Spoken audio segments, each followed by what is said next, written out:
Go ahead, Diane.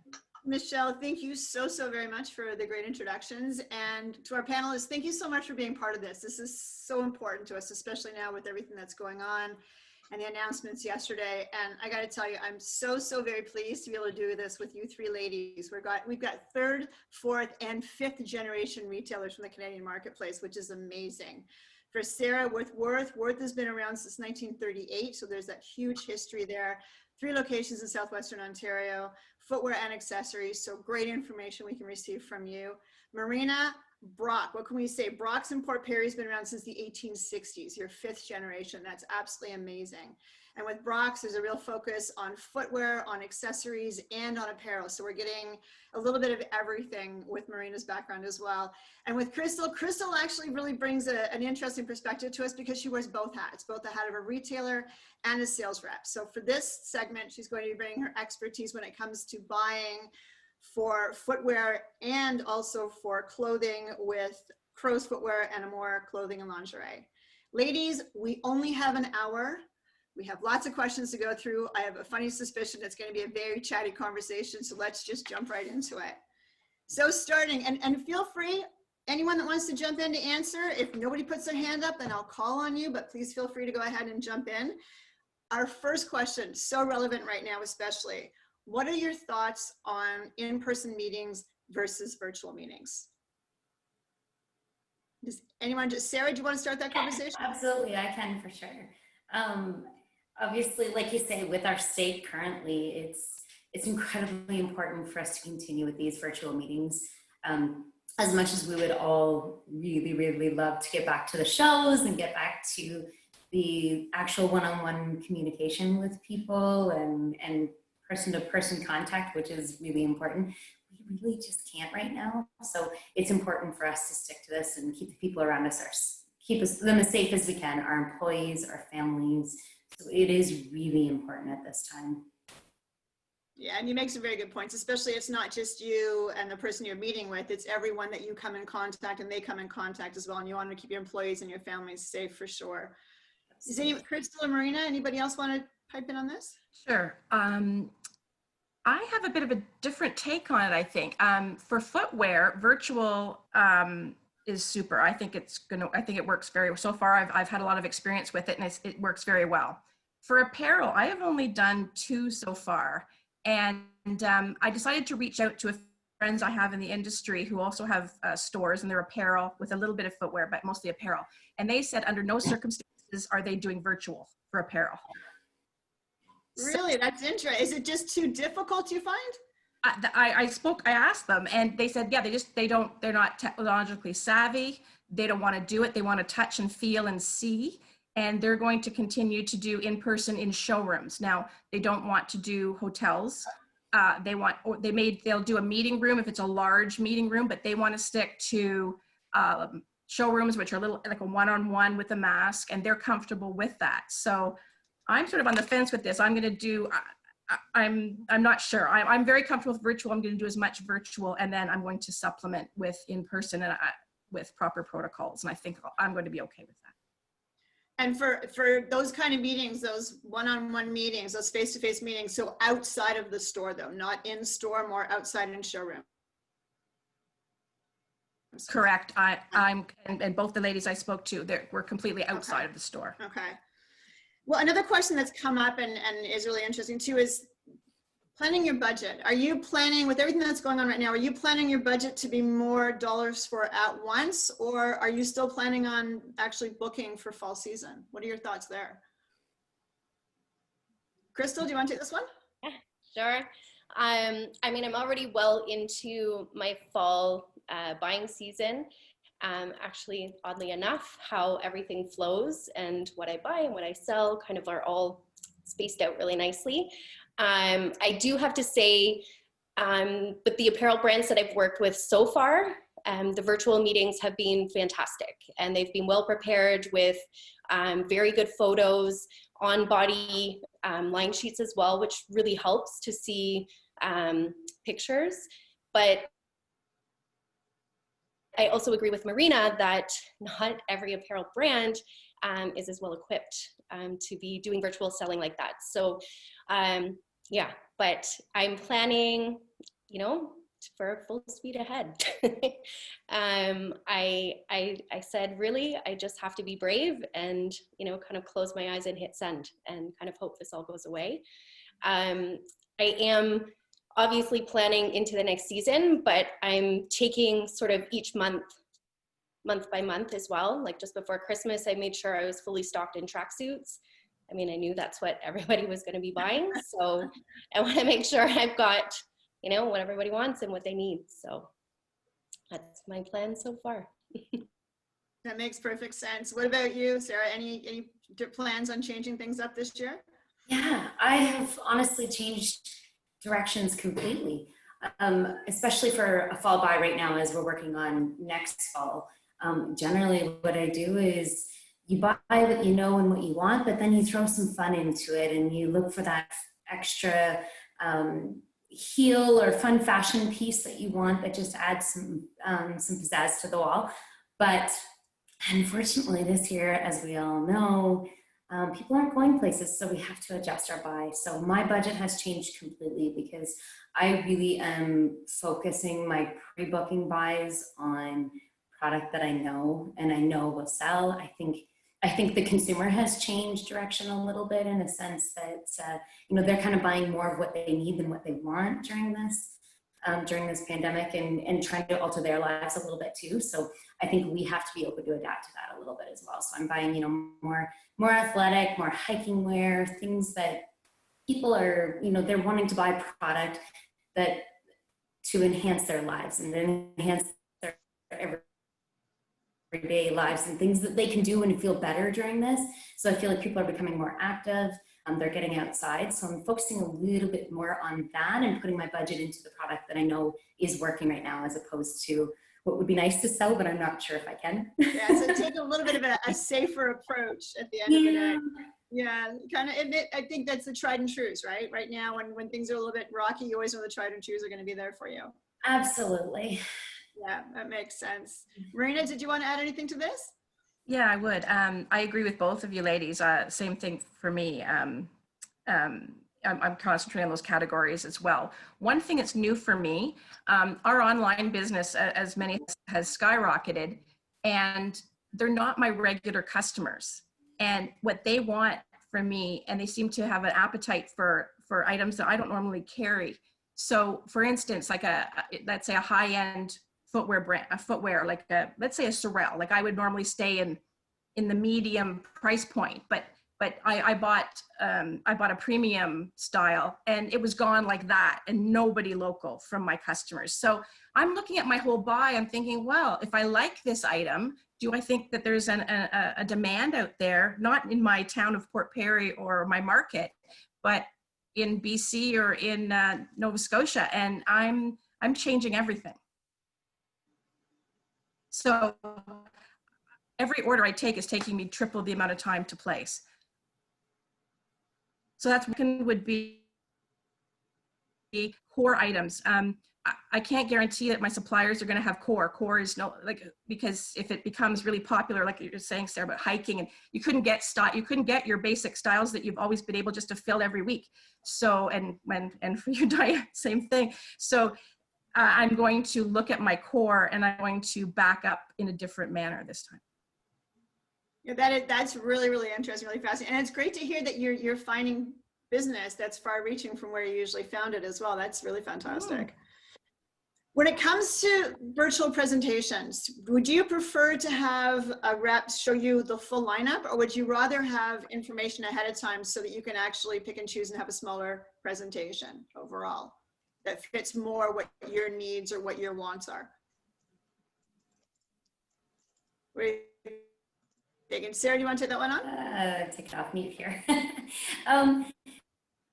Yeah, I think that it's important for us to have an idea going into these meetings, because the meetings are very time consuming. So anything that we can do in advance will make a really big difference for the retailer on our side of things. I know life is still busy and still crazy for retailers, so we like to do anything we can to save time.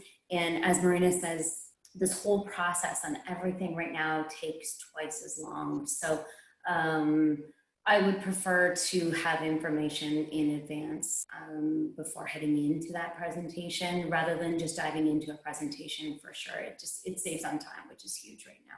The more time we can have, the better. And then you also get to focus on the things that make sense for your business as well, right?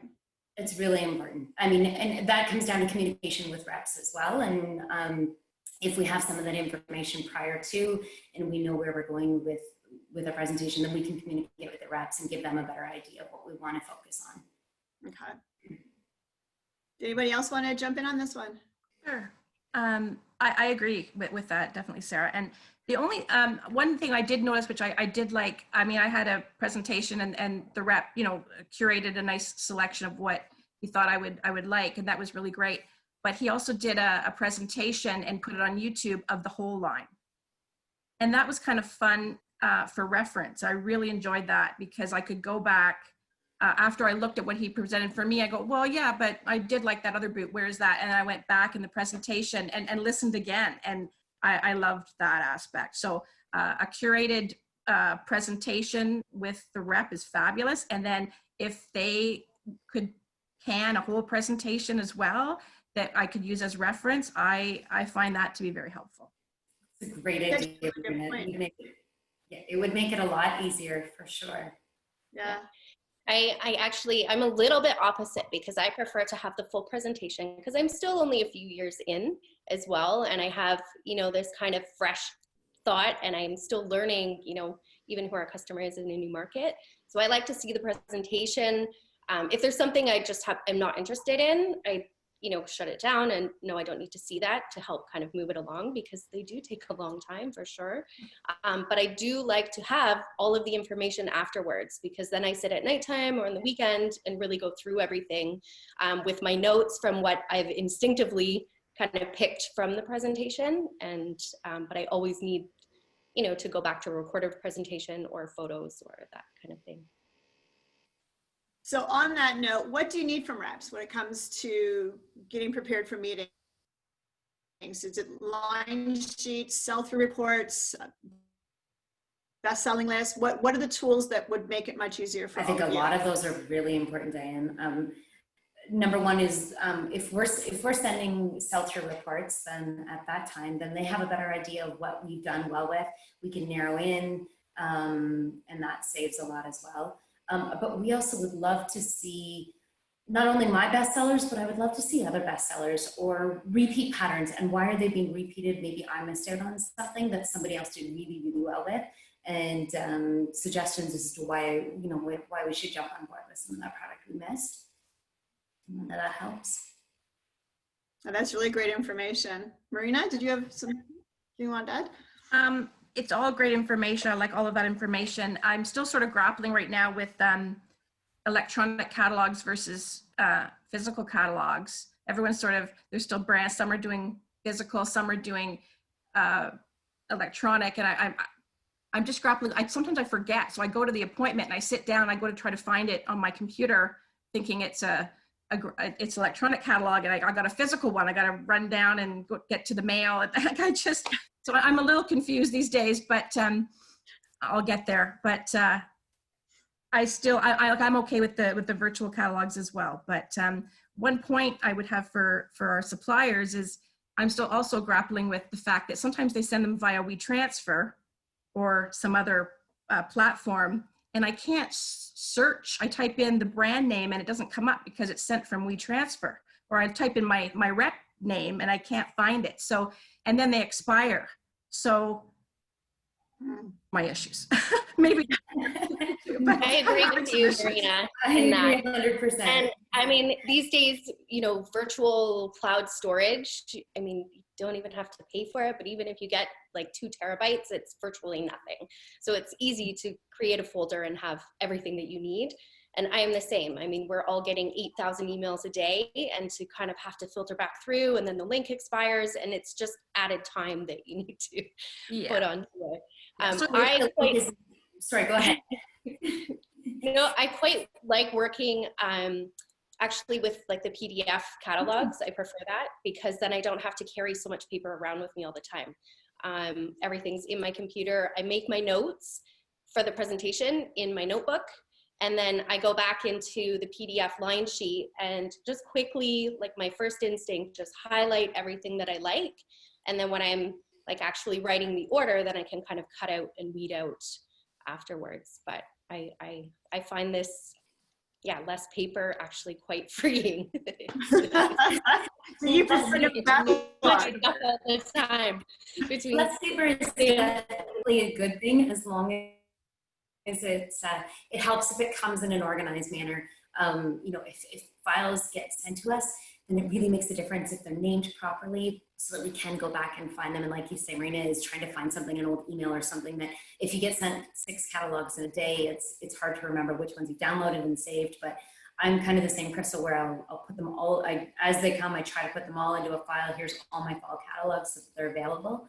And as much as I love getting the PDFs online, it is, though, as a suggestion, it's still really nice to have hands-on catalogs from reps. So it makes a really big difference for the employees at the store to be able to see product as well. Definitely later in the store, but for the first part of buying, I think. Yes, yes, but it is important at some point to get that on-hand catalog still. Absolutely. Just getting a question. It looks like Debbie Williams is saying to all the panelists that they need to download them right away because the files are too big to be able to. So I work with a clothing agency, and I mean, I would like to kind of take this as well, but even in their like their signature, they have the links to all their brands and all their catalogs. So even if I'm wherever I am at the time, I can just click on it. I know it's difficult because it's easy to sort of share, you know, private information and that sort of thing, but it's easy to access, and I can always click it and download it right from their Dropbox or Google Drive or whatever they're using.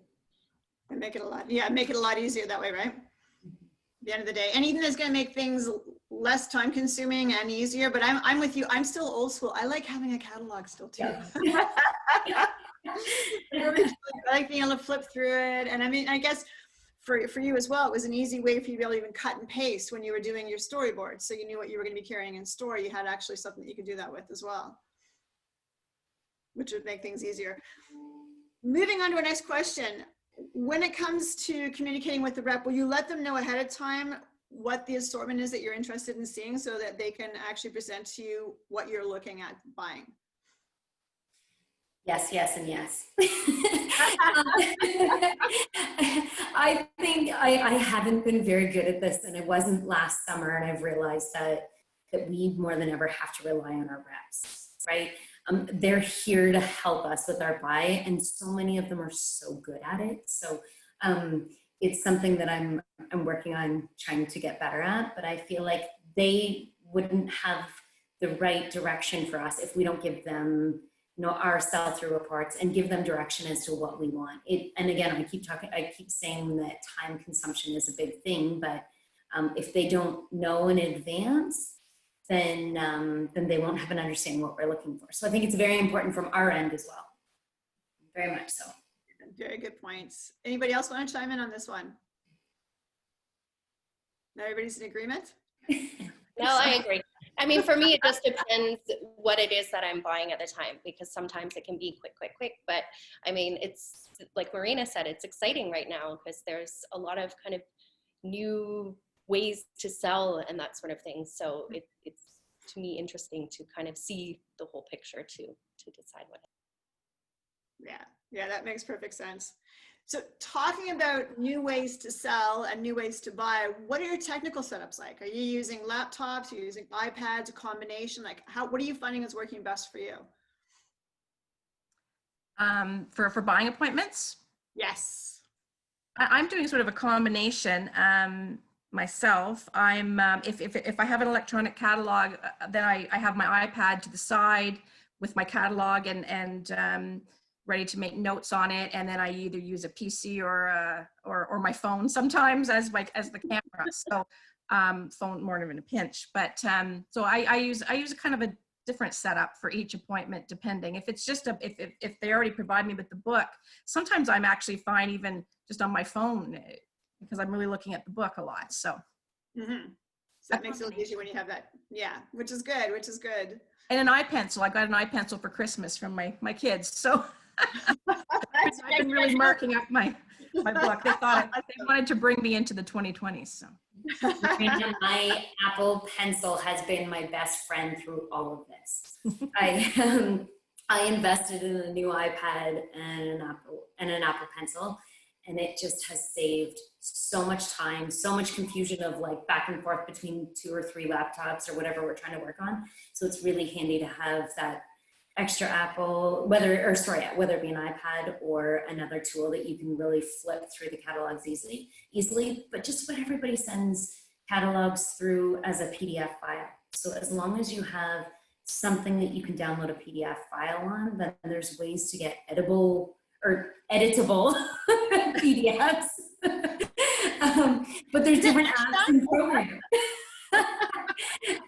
There's different apps and programs out there that make a huge difference and have saved so much time, so much confusion. Like I was scratching notes when I first started and then trying to go back and read my chicken scratch and trying to figure out what it was that I wrote. But now using my iPad and my pencil, my Apple Pen, I just make notes on my iPad as if I'm detailing a catalog that we used to do. It sounds really weird because I'm not, it's not that I've been doing it that long, but old school method. That's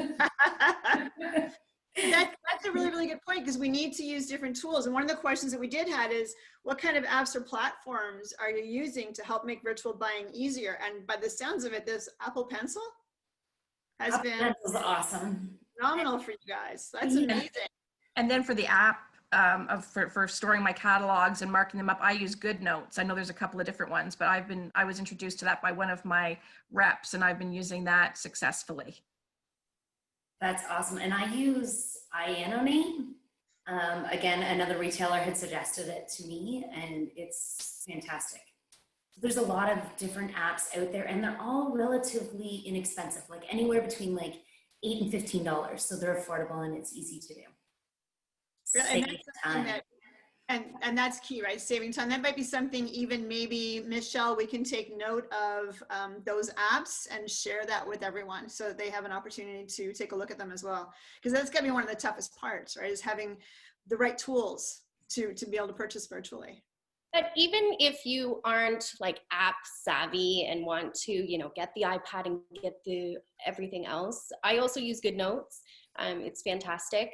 But a lot of times what I'll do is even just open a Word document, because I like to, I'm one of the ones I would print a picture and spread it out and, try to merchandise and stuff. It takes a lot of time, but now what I will do is sort of do like a screenshot from like a body page of the photos so that I can merchandise out just in a Word document.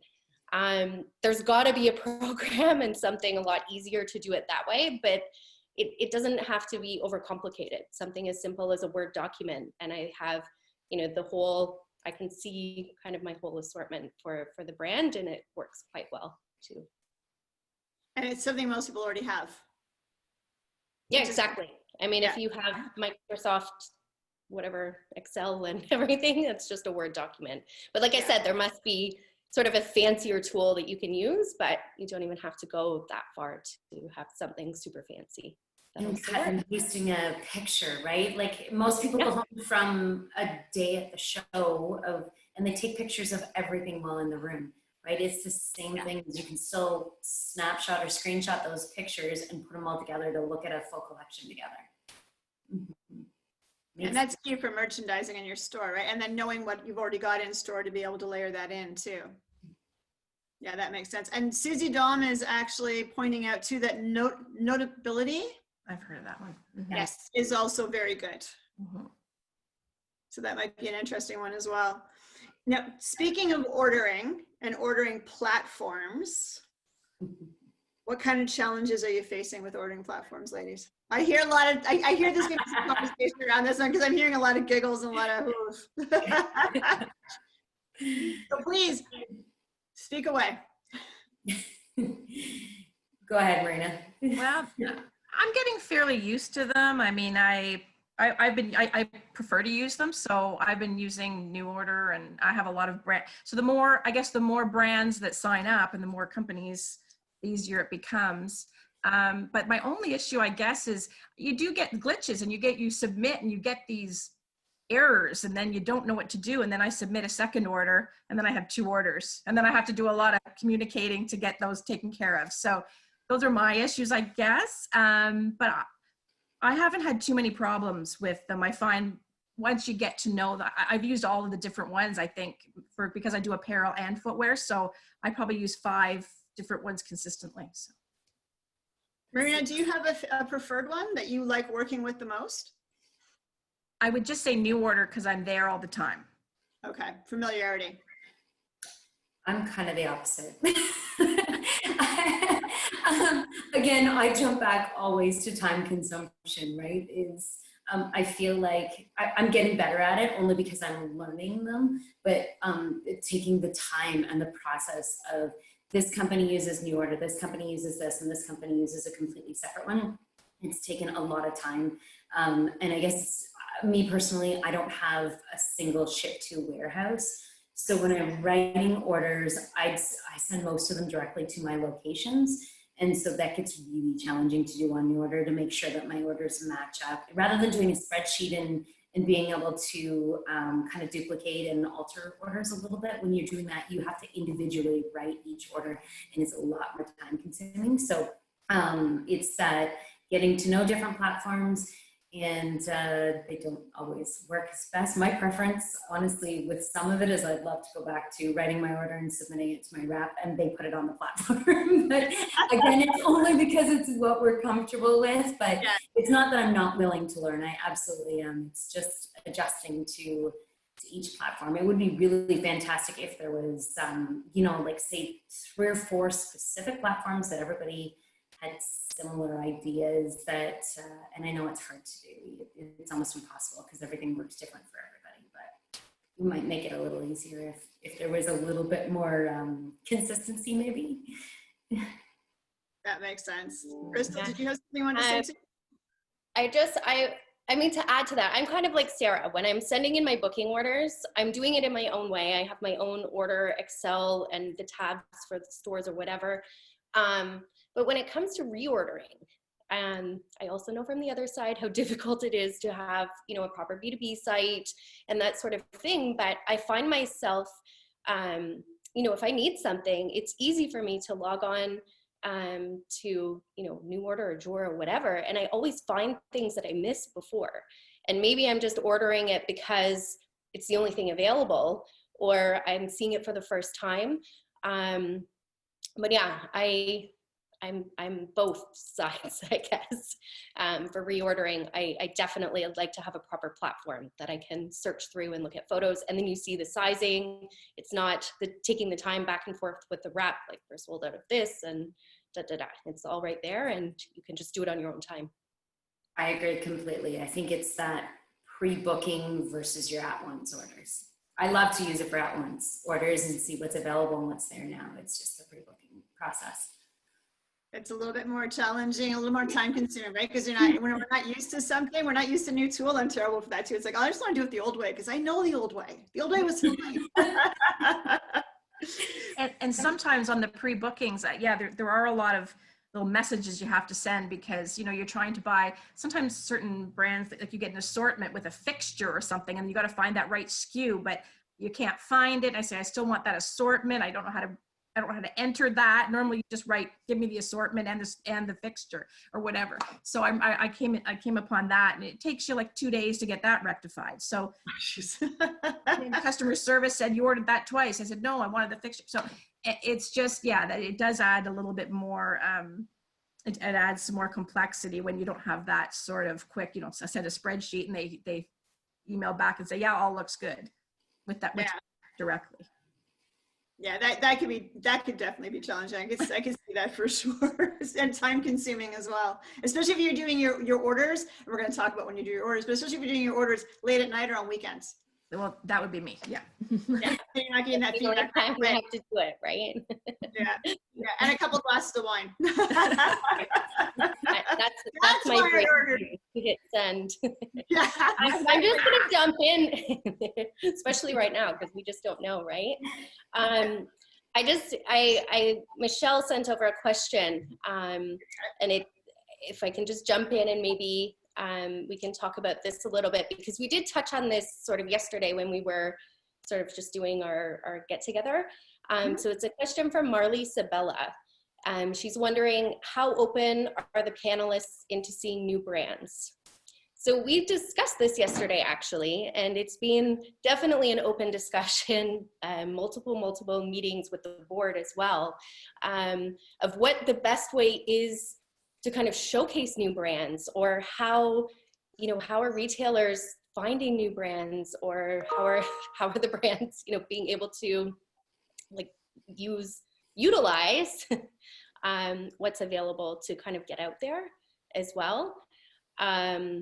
So, in clothing, I find it more so clothing than footwear, but there's a lot of like kind of marketplace websites that are popping up all over the place now. I'm perusing them a little bit, like just to find like little fringy sort of things. But Marina or Sarah, do you guys have any other sort of suggestions or ideas? I think definitely everybody's open to it. Any of the virtual trade shows that I've sort of signed on to do, it's really just kind of getting the contacts to the reps and not, just being able to kind of shop through. So what do you girls think? I think there's a huge demand for that. There's a huge demand on trying to find a platform or an occasion or something that where you can sort of look for new products easily from your laptop. Or I don't know what the answer is. Like I would like a virtual trade show. We discussed the other day, it's not necessarily the answer. But I am struggling to find some whimsical products, some new novelties, and some new brands. And I don't have the answer on how I'd like to see it. But I think there's an opportunity there for suppliers to try to communicate with the retailers. And I wish I had an answer. I don't know. I'm the same as you though, Crystal, too. I'm looking, I see stuff on Facebook, but it could be a US. I'm seeing, wholesale. Coming from who knows where, but yeah, I can tell you. Looking. Yeah, I look at the do products. sit on the board as well. So full disclaimer to anybody that doesn't know. And I'm, the vocal one now as wearing the retailer hat. And, I'm always pulling out my hair just saying there must be something we can do. So this is a topic that does come up often. So I'm going to keep circling back with everybody and find out a way that we can help not only suppliers, but retailers. And I mean, the AFA is really right now all about bringing the community together as one and making sure we're communicating together and helping each other out with what we need, right? So it's just good to have this open dialogue. And we had discussed a little bit, Crystal, yesterday very briefly about like possibilities of short little videos or ads or something that could be shown on the AFA website or somewhere, even if companies could come up with a few of their like really specific brand new products they really want to showcase, or a platform of some sort. Is there a way to show that on a place where we can find everything together? You know what I mean? It's all about simplicity, but at the same time, we do need a little bit of something for everybody, and right? I 100% agree with you, Sarah. And we know that, we have a platform. So we are working, I promise you, multiple times a week to try to utilize our space and our platforms for this purpose as well. Because it becomes a little bit more challenging if a new brand reaches out to you and just sends you a catalog, right? Or sends you a PDF. It's really hard to go through a file like that and go, oh, that's a really cool new product. But unless you can see it actually shown properly, it's really hard to really get a good idea. So if we can find a way to somehow, because we will be talking about this a lot more. And any ideas and thoughts, please share with us. Well, when we used to go to the gift shows and like the new product areas, like I always used to start there. I used to go, I don't know if anybody, anyone watching has been to the gift show, but you go to the new product areas and then you go, oh my gosh, that looks really like, and you sort of see things that really inspire you. But it takes you 10 minutes. So you need something, like Chris, you're saying, like you need something, we want to see that. We don't want to look through a catalog. You just want something. Yeah, I just had a slideshow, a video showing the top 10 new products this week, and something quick that you could look at and go, yeah, I love that. And then you start looking at it, and then you go on your day. Yeah. No, that's something with the board, we're definitely trying to figure out ways to make sure that can definitely happen. I think sharing within retailers too, because something that might work really super well at one location or one store that maybe other people don't know about, sharing that information within the community, I think is absolutely key as well. If you've got a winner and it works for you, share the information. For sure, especially if it's outside of our normal buying practices, like it's not footwear. Like you were saying, you were looking for knick-knacky or fringe product, that sort of thing. Sharing is phenomenal as well. Yeah, I think even more important than ever, and I said this yesterday as well, it's community over competition right now. And we need to band together and like, let's friggin' get through this and share what's working and what's not working. And, because it is really tough, but I mean, there's definitely some wins available as well. So and especially within this community, Crystal, like for the most part, you can go to those shows, you can go to the Toronto show, and you can talk to different reps about other brands that are working and who they would recommend. But I love going and just asking those questions. Who should I see while I'm here, right? What's the next and upcoming, right? So everybody has an awesome relationship in that sense, and they're all here to help each other. So it's really important. Yeah, absolutely. Absolutely. Okay, question we have to ask, which is always a fun one to ask, and anyone can jump in on this one. What makes a good virtual presentation, guys? Lighting. The best, it's the most simple, to be honest, is being able to see the product properly. I've been in a few really fantastic meetings where reps have had whether it be like whether it be their phone or a separate iPad or something, and showcasing whether it be a white box or a light box of some sort, just with a separate login so you can always see the shoe in the corner of your conversation that you're looking at, and you can see multiple colors. But the most important, honestly, is how to showcase the product, because we can't touch it, we can't feel it, we can't see it, so we have to be able to see it as best as we possibly can. So to us, that's really, really important. Short, sweet, and to the point is for a lot of us too, and as some people know, that we have a bit of a panel on the side too, where I do sit on with some other retailers that are friends of ours that have had some input and some suggestions as well. I like to make sure that I'm sharing some of their thoughts as well, if that's okay with everybody. But the visual is really important. Organize meetings to come in with a plan. It's really nice to have that set up. Again, that comes back to communications with our rep, but having a plan going in and knowing the product that you're looking for makes a really big difference as well. But, and I know our next question, we kind of wanted to talk about bad meetings versus good meetings, but whether I can combine it into one, Diane, but you're on a roll. I think having a place to showcase the shoes is huge, as opposed to, holding it up to the camera. There's a really big difference there. And Marina, you've been in a lot of these as well. I'm sure that's probably something from your end as well, I would guess. Yeah, I also really like the Zoom feature. Sometimes if some of the reps can set it up so they actually zoom in as opposed to just hold the shoe up, because it becomes a little, gets distorted, and a Zoom feature I've experienced that a number of times, and I really like that. Mm-hmm. I agree. Mm-hmm. And then, do you want to continue on with what makes a really bad virtual presentation? Don't say anything I do. Well, what's bad would be on my part. I mean, I kept dropping my Wi-Fi signal. It wasn't the rep, it was me. And so I learned the trick to if you can plug in if you're using your laptop, plug into your actual network, to your internet network. And like I had to do that today because I kept dropping, and I have to kind of come back. I try to phone them, and it was just a crazy time. So a good internet connection on both sides would be key.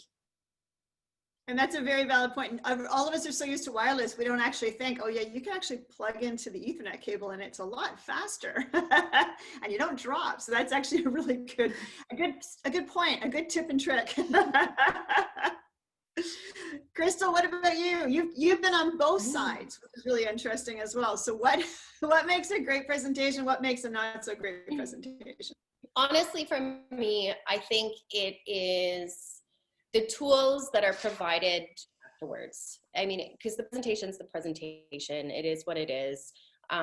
It's hard to touch and feel. I get that. And, you know, even the lighting, it's hard to see something with clothing and like bras. Like it's hard. You can't see how it's draping or, so it is difficult. So for me, it's kind of the photos afterwards that like I said, like I kind of instinctively make my choices through the presentation, but then I can kind of go back and look at the photos and really, I guess.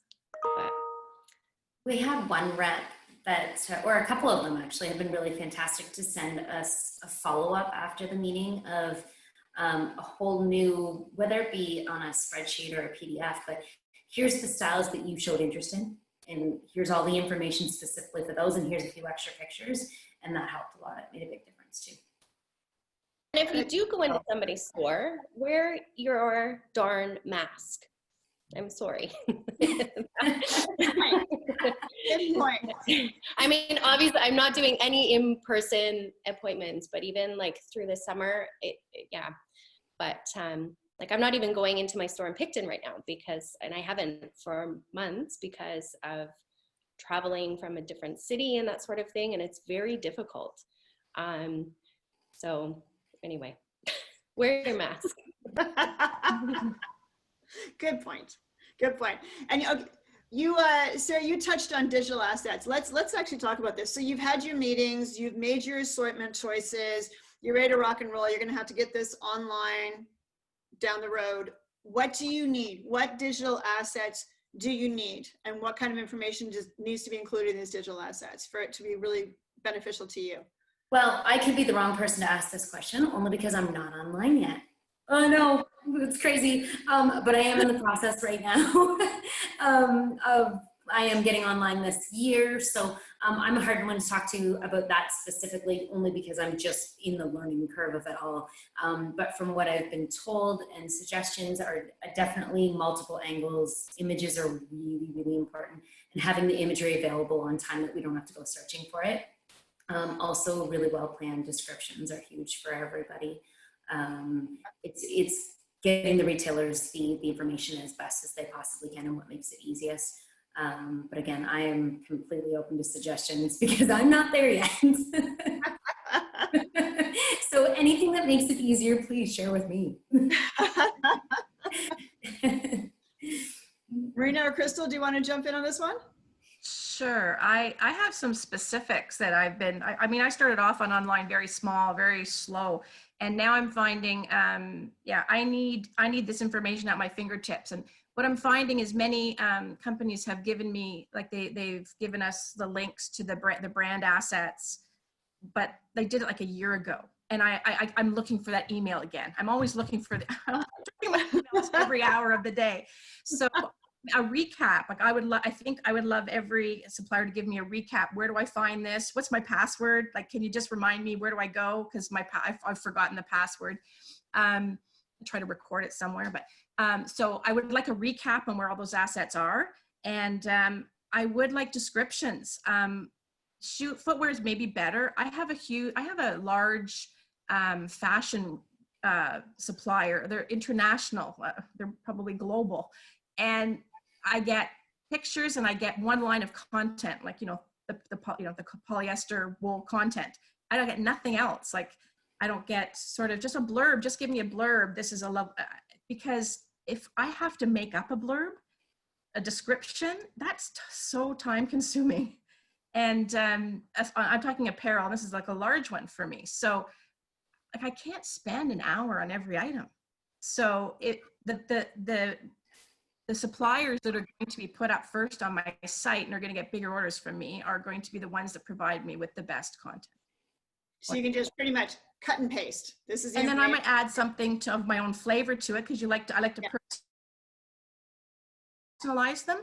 But yeah, give me the chunk of it. Give it to me. Give me a size chart. I have a company in a coat company. It's not like, again, sporting people are very good, but fashion, I don't have a size chart. I can't find a size chart on the internet. I phoned them. They don't have one. I have to measure the coats myself. So it takes That's time, nice. and they're Yeah. not going up. So please, so if everyone can provide us this year, especially content, and ease of access to the content. That makes sense. It makes perfect sense. Crystal, did you have anything else you wanted to add? I really love when brands have a wholesale login on their websites. And going back to what you said, Marina, like every B2B site has a different link. Every asset link to Dropbox is different. I try to keep track in my own file every season, but I mean, be honest, it just doesn't always happen. So, I mean, when I'm, trying to put a picture on Instagram or something, the easiest ones I can grab are the companies that have just a quick password protected wholesaler sort of area on their website that you can get your digital assets, line sheets on there, that kind of thing. So it's just easier to find. Simplified. Especially when a lot of the times you're doing this, especially when we start hopefully getting things back on track again, you're doing these things in the evenings and the weekends. Yeah. So you need and to it's when you have 5 minutes to be able to do it as well. Yes. And if you've got to search through 18 different emails and files and the whole bit, it just, Google. On that note, when are you guys doing your orders? What time of day, night, weekends, midnight? Whenever you can find time. The meetings, though, it's nice to do them during the day or through the week so that there's time. I always do like right after lunch. I have prep time in the morning and then I can follow up afterwards. So I always give myself, if it's late in the afternoon, then I'll work till late at night kind of thing. You write the orders when you have a chance to write the orders. Like Crystal says, when you have a minute to sit down and look at it. Yeah. And hopefully it's still a little fresh in your mind. Right? Yeah, that's the challenge. That's the challenge. Middle of the day is easier though.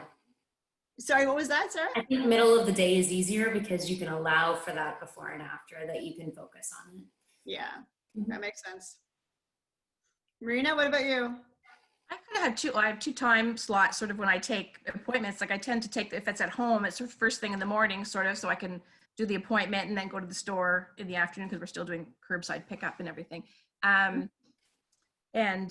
Or in the afternoon when I'm at the store. So I do sort of a two-prong, but all my ordering, I'm a bit of a night hawk, and many of my suppliers usually get their orders at 3 a.m. and they usually laugh at me, but I know that. harder though. It's a little harder to correspond at that time, but the odd time they call me back and say, I'm up too, trying to get them in. So we kind of have a chuckle over that, but yeah, we're all just trying to fit it in. I mean, this week we have, I don't know, everyone seems to be on a deadline. January 15th seems to be the date. All of a sudden I have like 14 orders due. So I'm pulling a lot of all-nighters in the next 2 days. So. Oh, well, thank you for giving us this time. We appreciate that, especially when you're so crazy. That's nuts. That's coming up. Oh no, I'm not even gonna tell you. Yeah, it is. Oh my gosh. Crystal, what about you? When are you doing your orders? When do you like meeting with suppliers? When do you actually write your orders? I don't even want to say it because if any of my customers are listening, this is not happening this year. But a lot of times I don't even take the appointment. I can't. I physically can't. My store is my third thing on the list. So if it fits in between, a virtual selling appointment, then I'll do it. It really just depends on the day, the week. Before Christmas was kind of nice. I did a lot sort of before Christmas. I like to get it out of the way in the mornings, but I don't have kids to virtual teach and things like that. So New challenges for sure for everyone out there. yeah. Oh, So yeah. before the meeting started, nobody say anything. Stay quiet. Keep quiet. You know, open that door, guys. Yeah, it's a challenge, right? I don't know if we're representative of everybody, but I mean, the two ladies I spoke to in apparel, like they don't want to think about buying until they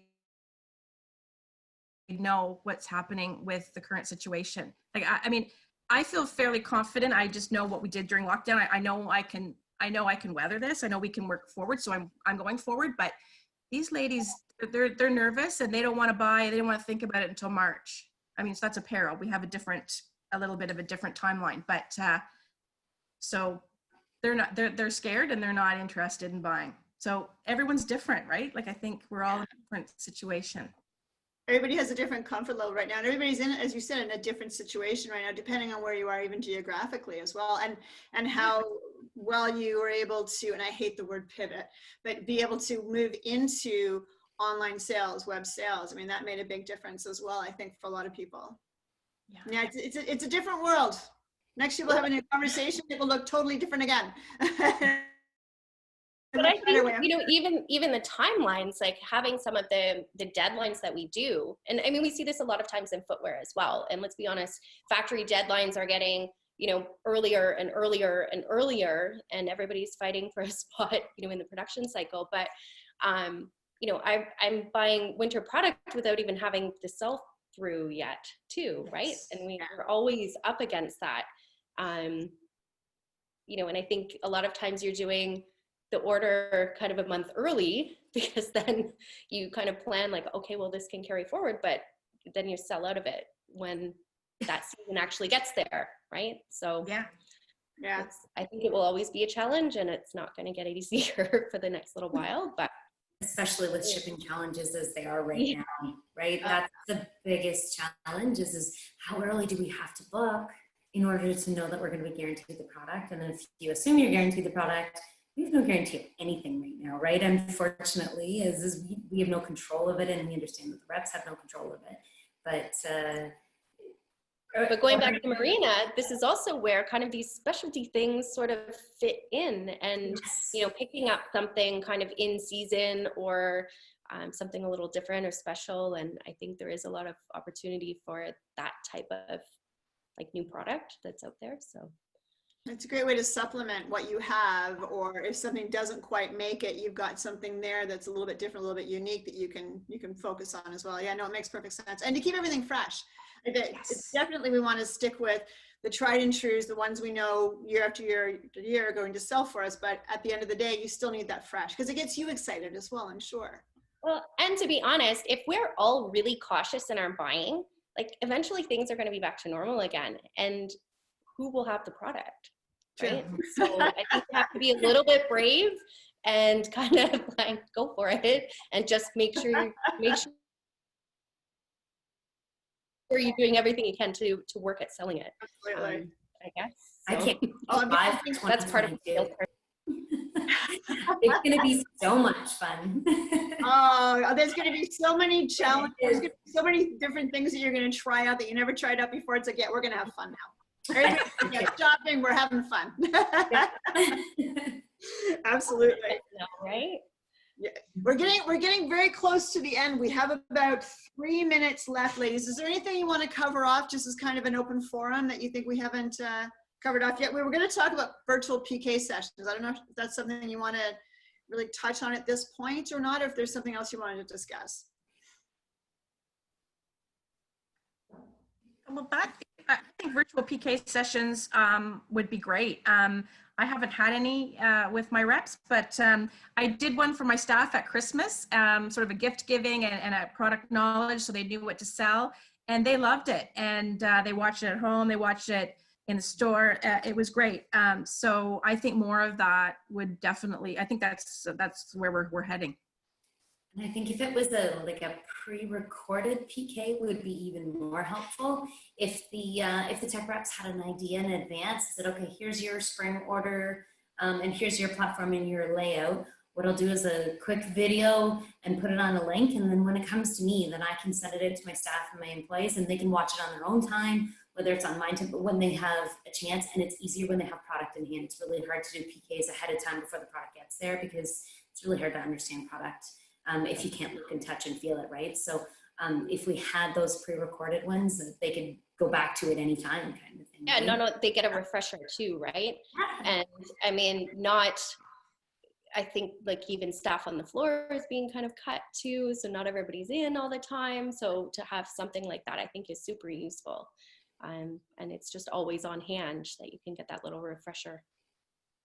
Yeah, absolutely. And I think it's especially now, product knowledge is so very key. So to be able to do it that way, I mean, the old days of being able to have someone at the front of the room and everyone together and that feedback back and forth, we miss that like crazy. It will come back, but we can't miss that piece altogether.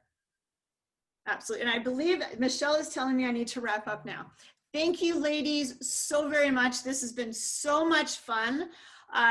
Definitely looking forward to hopefully being able to do this again and getting your feedback down the road and continuing for all of us to be a community and helping each other out. And again, thank you so very much. Thank you. Thank you. Thank Good you. luck, everybody. And thanks everyone for joining us. Take care, everyone. Take care. Bye. Thanks, Be safe. Be well. Wear a mask. Bye. Bye. Bye.